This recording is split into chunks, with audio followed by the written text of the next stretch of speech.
나는 밀리터리 덕후다. 본격 밀리터리 팟캐스트 밀떡을 시작합니다. 정치와 함께 경례 밀떡. 바로 안녕하세요, 박찬준입니다. 안녕하세요, 놀러온 남자 정명섭 정작입니다. 안녕하세요, 월간 플래툰 이준규 기자입니다. 네, 이렇게 밀떡이 시작됐습니다. 이번 시간 만약의 전쟁사 시간이고요. 이번에는 또 어떤 주제를 갖고 정 작가님이 풀어내 주실지 궁금합니다. 네, 이번 만약의 시리즈에서 다룰 얘기는 만약 북한이 핵 공격을 한다면으로 해보겠습니다.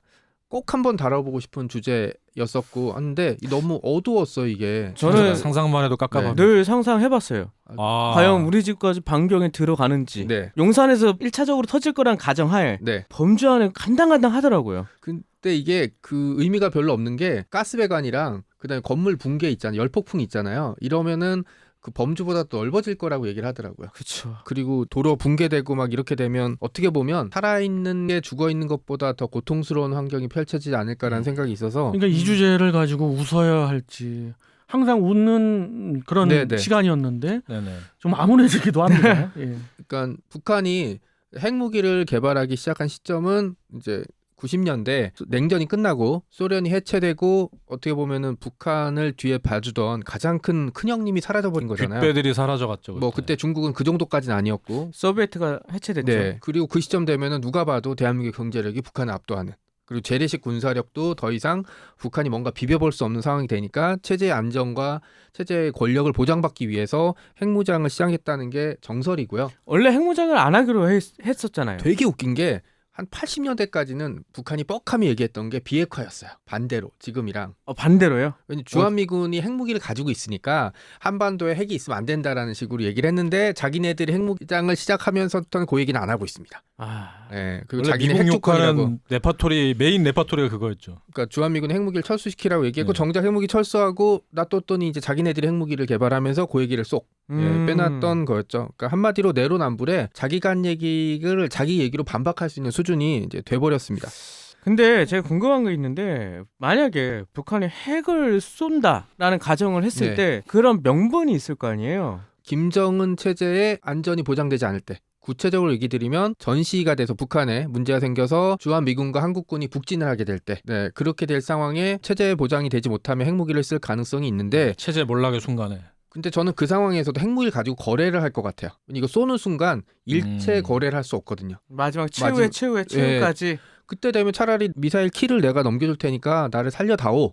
나 어디 미국의 망명에서 이제 성형수술 시키고 조용히 어디 버지니아 농장에 살겠다. 미스터 김씨 일가로. 그게 차라리 미국한테 훨씬 먹히는 거죠. 그러니까 김정은의 결정보다는 영화 강철비 시리즈 보면 1, 2편 다 김정은이나 김정은으로 대비되는 인물이 핵미사일을 쏘진 않아요. 쿠데타 같은 게 일어나거나 이제 다른 일로 인해서 북한 군부에서 이제 핵무기를 쏜다는 연출이 나오지. 강경파들이 쏜다. 맞습니다. 네, 그렇지 김정은이 쏘진 않고, 지금 푸틴 보시면 알잖아요. 핵무기를 계속 쓴다고 했지만 핵무기 못 쓰죠. 왜냐 핵무기 쓰는 순간 본인의 입지는 확 줄어져 버리기 때문에. 오히려 본인이 살해당할 수도 그렇죠. 있고. 쥐도새도 모르게 죽을 수도 있고, 진짜 공개 법정에 가서 진짜 공개 처형 당한다고 해도 이제 할 말이 없어지는 상황이기 때문에 저는 북한의 극단적인 상황이 오지 않는 이상 북한이 핵미사일을 쏠 가능성은 없다고 생각을 하고 있습니다. 그럼에도 만약에 내부 쿠데타가 일어나면 그때는 강경파가 그냥 핵버튼 누를 수도 있다. 김정은은 자기 체제를 보장받기 위해서 그렇지만 강경파가 자리 잡게 되고 혼란 상황이 이어지게 되면 누가 어떤 미친놈이 핵버튼을 누를 수 있는지 보장을 할 수 없는 거죠. 네, 그런 문제들이 있습니다. 그러면은 만약 핵이 날라왔을 때 북한 핵 공격 시에 방어할 수 있는 수단이 있을 거 아니에요, 우리나라. 그거 제가 한번 이야기해볼까요? 그거는 결국 삼축 체계입니다. 한 분야에서 킬체인이 있을 수도 있고요. 미리 탐지하고 발사 전에 적을 제거하는 거죠. 그게 가장 좋은 거죠. 그렇죠. 핵 공격할 수 있는 기지나 또 핵 투발 수단들을 완전히 제거해버리거나 아니면 부스트 단계의 핵 발사가 돼서 부스트 단계에 올라오는 거를 가격하는, 그것이 이제 킬체인의 모든 것이고요. 두 번째 체계는 대기권을 넘어서 날아올 때 각 고도마다 요격을 하는 겁니다. 장거리 대공 미사일, 중거리 대공 미사일, 뭐 사드, LSAM, MSAM, 그렇죠. LSAM, MSAM 뭐 이렇게 그다음에 마지막 패트리어트까지. 그렇죠. 청궁2와 패트리어트가 마지막을 장식하는 거죠. 그렇게 해서 요격을 하는 것이고 마지막 세 번째 부분은 우리가 당했지 않습니까? 그렇죠. 어찌됐든 그것을 요격은 다 했습니다마는 괘씸하죠. 그래서 원점을 완벽하게 타격을 하고 보복 타격. 적 지휘부 나아가서는 김정은의 집무실일 그렇죠. 수도 있습니다.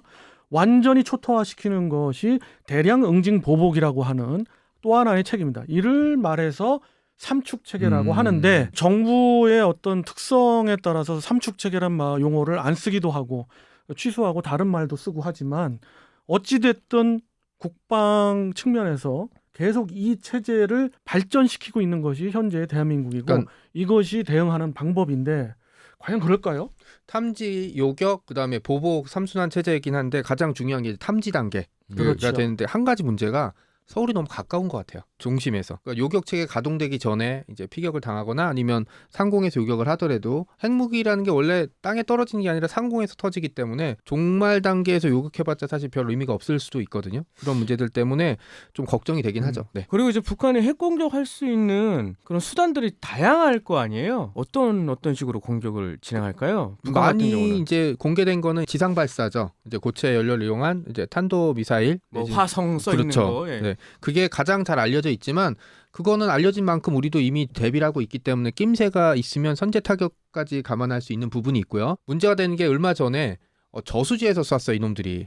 댐이 있는 저수지 안에 컨테이너 넣고 방수 컨테이너 거기서 쐈어요. 그래서 북한 전역에 있는 저수지 수심이나 이걸 조사하느라고 한바탕 난리가 난 적이 있었다고 하더라고요. 저수지에서도 쐈고 전에는 그 기차를 이용해서 맞습니다. 했고. 열차를 터널 안에 숨겨놓고 있으면 위성으로 절대 볼 수가 없거든요. 그러다가 SLBM 같은. 네. 그 모든 것들이 삼축 체제의 하나인 킬체인을 무력화시키기 위해서 네. 그들이 수단으로 내세운 것들인데 이쪽에서 수단을 그렇게 내세우면 또 킬체인을 강화하고 네. 이게 계속 반복되는 거죠. 창과 방패의 반복입니다. 가장 큰 문제는 제가 보기엔 SLBM이죠. 나머지 뭐 열차라든지 저수지는 어쨌든 위치가 고정돼 있거나 장소가 한정돼 있거든요. 선로가 있다든지 저수지라든지. 그런데 이제 동해 같은 데서 이제 SLBM이 핵미사일을 쏘면 과연 감지할 수 있을까라고 하는 게 좀 걱정이죠. 네. 이제 그렇게 도래가 됐잖아요. 네. 그러니까 결국 이제 북한 리스크가 있을 것 같아요. 북한의 그런 위기들이 있을 것 같은데 네. 어떠한 위기들이 있을까요? 그 북한이 핵 공격을 결심한 이후에 가장 큰 리스크는 역시 김정은 그 자체죠. 그러니까 우리는 예를 들어 대통령, 국무총리 이렇게 사망을 한다 그래도 전투가 지속되는데 큰 문제는 없어요. 지휘부가 붕괴된 건 아니니까. 그런데 북한 같은 경우는 김정은이 만약에 죽게 되면 전쟁 수행 의지나 목표가 확 꺾일 거라고 저는 생각하고 있거든요. 그리고 외부적으로는 어떤 리스크가 있을까요? 외부적으로는 중국의 개입이 가장 큰 이제 변화 요건이 되겠죠. 그 동해로 진출할 수 있는 가장 큰 지역이 이제 북한 지역이잖아요. 북한의 북부라도 차지하게 되면 예를 들어 원산항 같은데 손에 넣게 되면은 지금 동해 바다의 출구가 열려버린 셈이거든요. 중국 입장에선. 딴 데 필요 없고 함경도만 달라는 그렇죠. 거죠. 네. 그런 문제들. 중국 군광군은 맨날 북한 유사시에 국경 넘어서 작전하는 거 은근히 안에서 훈련 많이 하고 있습니다. 그다음에 미국이 이제 어떻게 나오느냐에 따라서 북한의 운명이 좀 결정되는 수가 있겠죠. 해구산으로 대한민국을 보호해주겠다고 했는데 북한이 핵미사일을 쏘거나 서울이나 어디에서 터졌다 이러면 당연히 미국은 해구산을 제공해준 국가로서 보복을 해줘야 돼요. 근데 북한에다가 미사일을 만약에 핵미사일 안 쏘거나 그냥 유야무에 넘어간다 이러면 딴 나라들이 미국의 해구산은 그냥 양산이구나.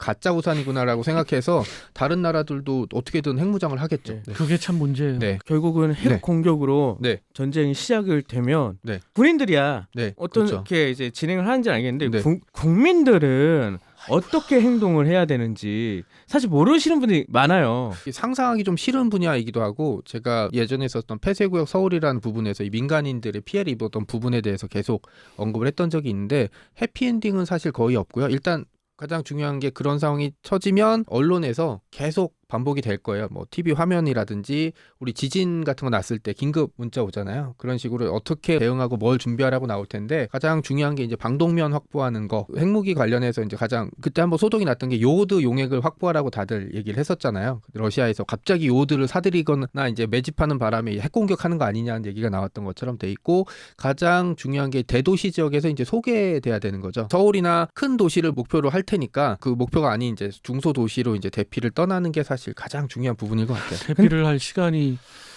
주어질지. 네. 발사 경보에서 탄착까지가 진짜 몇십 분도 아니고 몇 분 단계겠죠? 10분 단계로 보고 있는데 이게 보니까 자동차도 군인 소유로 네네. 된다고 하고 뭐 식량 문제 사실 대피야 어떻게 해야 되는지는 모르겠고 배급제에 대해서도 모르시는 분들이 많더라고요. 식량 같은 경우는 아마 배급제로 전환이 될 가능성이 굉장히 높고요.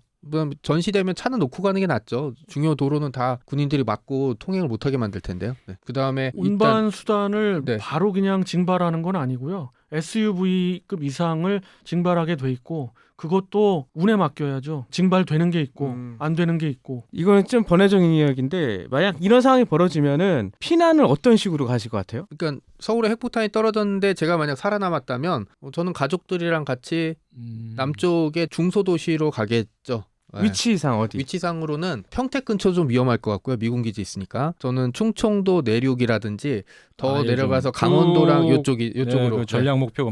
근데 뭐 그것도 있는데 떨어진 후보다 떨어졌을 때 어느 정도의 피해가 있을까요? 좀 뭐 군사 전문지나 이런 데 좀 분석 같은 걸 보면 120만까지 피해가 있을 거다라는 얘기들이 있어가지고 서울에 떨어졌을 때. 서울을 어디 목표냐에 따라 달라질 텐데 당연히 한 발 쏘게 되면 서울의 용산에 떨어뜨리겠죠. 그다음에 북한이 어떤 핵미사일을 쏘겠냐는데 만약 그게 결심하면 가지고 있는 것 중에 제일 큰 걸 쏘겠죠. 쏘기로 한 거니까. 그러면 직접 사망자는 진짜 100만 이상이 될 거고 또 하나가 이제 서울이 고층 빌딩이 많잖아요. 근데 인구 밀도가 다른 나라 도시에 비해 너무 집중된 데다가 적절한 지하 대피 시설이 없어. 뭐 지하철 정도밖에 없기 때문에 그게 아주 피해를 키우는 요인 중 하나더라고요. 더 큰 문제가 이제 도시가스, 그다음에 빌딩들이 전쟁 상황이 되면 제일 먼저 가스, 물, 전기는 그 순간 끊어진다고 봐야 되기 때문에. 그러면 핵 공격을 받은 후에 우리 국군의 잡기는 어떻게 될까? 이게 궁금하긴 하거든요. 북한의 핵 공격 이후에 당연히 반격에 나서야 되고요. 평양에 핵 공격이 있다면 저는 남포선까지 진격할 것 같아요. 만약 없다면요? 만약 없다면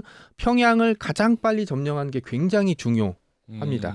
이게 중국이 얼마나 개입을 결정하느냐에 따라 달라지게 되거든요. 북한이 핵 공격을 대한민국에 대해 선제 공격을 하게 되면 중국의 입장이 굉장히 난감해질 수 있어요. 북한의 핵 개발을 방조했던 국가였기 때문에 덤태기를 쓸 수 있어서 어느 정도 선을 끊느냐 아니냐에 따라서 달라질 수 있지만 그 결정을 내리기 전에 저는 제일 먼저 점령해야 될 게 평양이라고 보고 있죠. 북한은 어떤 식으로 저항할까요? 수뇌부가 증발하게 되면 둘 중에 하나일 것 같아요. 어떤 사람들은 이제 목숨 걸고 끝까지 싸울 거다라고 하고 어떤 사람들은 그냥 무너질 것 같다는데 저는 후자일 것 같습니다. 북한은 김정은으로 대표된 체제가 모든 걸 지탱하고 있기 때문에 김정은이 사라지게 되면 북한 군이 저항할 이유가 저는 없다고 생각합니다. 우리가 여기 목숨 걸 필요는 없다. 이제 예전같이 폐쇄된 국가 상태였다면 모르겠지만 지금 휴대폰으로 해서 대한민국에 있는 친척들이랑 다 전화하고 연락하고 있어서 대한민국이 잘 살고 있다라고 알고 있기 때문에 인사작전만 잘 한다면 저는 큰 저항은 없을 것 같다라고 생각하고 있습니다. 핵전쟁 이후에 이제 주변국과 이제 여러 세계 각국의 이제 동향과 반응이 굉장히 중요할 텐데 저는 핵심 키워드는 미국이 가지고 있다고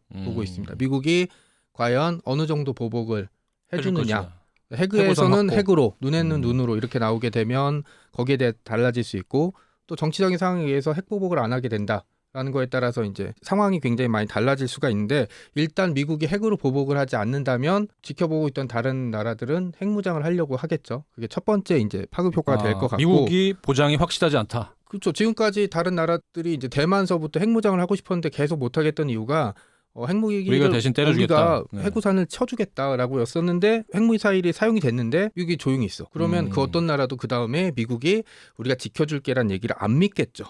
그리고 이제 도미노 현상처럼 웬만한 나라들은 핵무장을 할 것 같고 중국이 어떻게 나오느냐도 좀 중요한 문제가 될 것 같습니다. 북한이 핵 미사일을 개발할 때 가장 크게 도와줬던 나라가 중국이었잖아요. 그 여파를 고스란히 뒤집어 쓸 수 있기 때문에 중국이 개입을 하느냐 마느냐 북한이 이후에 붕괴될 때 이 문제가 하나 더 있을 것 같고요. 일본 같은 경우는 결국 우리나라한테 도움이 될 만한 움직임은 보이지는 않을 것 같습니다. 대표적으로 핵미사일 사용했으니까 우리도 핵무장을 하거나 핵무장에 준한 어떤 움직임을 보이겠다. 뭐 이렇게 군대를 증강하거나 장거리 선제 공격용 무기들을 가지거나 개발하겠다라는 식의 움직임을 나올 수 있을 것 같고요. 이것들이 이제 동아시아의 지금의 기존의 정치 권력이나 질서들을 좀 무너뜨리는 도미노 현상으로 시작될 것 같습니다. 전쟁 이후에 한 번 더 재건을 위해서는 어떤 노력을 해야 될까요? 결국 미국의 지원이나 서방권의 지원이 얼마나 있냐에 따라 달라지겠죠. 그 핵미사일이 만약에 서울에 떨어지게 되고 평양에 떨어지게 되면 사망자 숫자만 해도 수백만에 이를 테고 수도권의 중요한 경제적인 기반들이 무너진 상태이기 때문에 대한민국의 경제는 최소한 20년 정도는 후퇴할 것 같습니다. 그리고 이거를 빠르게 복원을 해야 되는데 한 가지 장점은 북한 지역을 우리 손에 넣게 되면은 북한의 체제를 민주주의 체제로 바꾸기 위해서 막대한 자금이 들어가게 되는데 이때 이제 국제적인 지원과 같이 하게 되면은 의외로 빨리 피해가 복구될 가능성이 좀 있고요. 하지만 핵미사일이 떨어진 지역에 대한 어떤 폐쇄라든지 이런 것까지 생각하게 되면 의외로 큰 경제적인 침체로 이어질 수 있는 상황이 되지 않을까라고 생각합니다. 근데 행정적인 문제는 지금 세종시라든지 이런 이전이 어느 정도 돼 있기 때문에 저는 어떻게 보면 큰 타격이 없을 수도 있다라고 좀 보고 있습니다. 네, 뭐 생각만 해도 암울해지기도 하고요.